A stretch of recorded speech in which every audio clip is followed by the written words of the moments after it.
গাজায় শান্তি নিশ্চিতে 20,000 সেনা মোতায়েনে আগ্রহী ইন্দোনেশিয়া।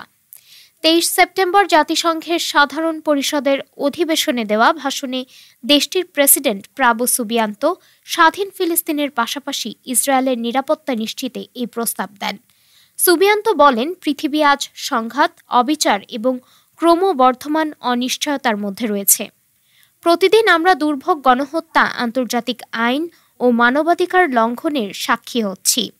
নিরাপত্তা পরিষদ যদি এই সিদ্ধান্ত নেয়, তাহলে গাজা কিংবা অন্য যে কোনো জায়গায় শান্তি প্রতিষ্ঠায় সহায়তা করার জন্য আমরা 20,000 বা তারও বেশি সেনা মোতায়েন করতে প্রস্তুত। তিনি আরও জানান, 2024 সাল পর্যন্ত জাতিসংঘ শান্তিরক্ষী বাহিনীতে ইন্দোনেশিয়া 2,715 জন সেনা পাঠায়, যা বর্তমানে শান্তিরক্ষী প্রেরণে ইন্দোনেশিয়াকে 6ষ্ঠ স্থানে নিয়ে এসেছে। এ সময় প্রয়োজনে ইউক্রেন, সুদান বা লিবিয়া সহ যে কোনো জায়গায় শান্তিরক্ষী পাঠাতে ইন্দোনেশিয়া ইচ্ছুক বলেও জানান তিনি। উল্লেখ্য, ফিলিস্তিনকে রাষ্ট্র হিসেবে এখন পর্যন্ত জাতিসংঘের 157টি সদস্য দেশ স্বীকৃতি দিয়েছে, যা সদস্য দেশগুলোর 81%।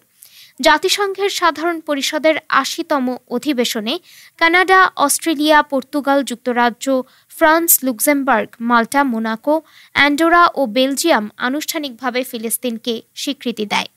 এর ফলে জাতিসংঘের নিরাপত্তা পরিষদের 5 স্থায়ী সদস্য দেশের মধ্যে একমাত্র বাকি থাকল যুক্তরাষ্ট্র।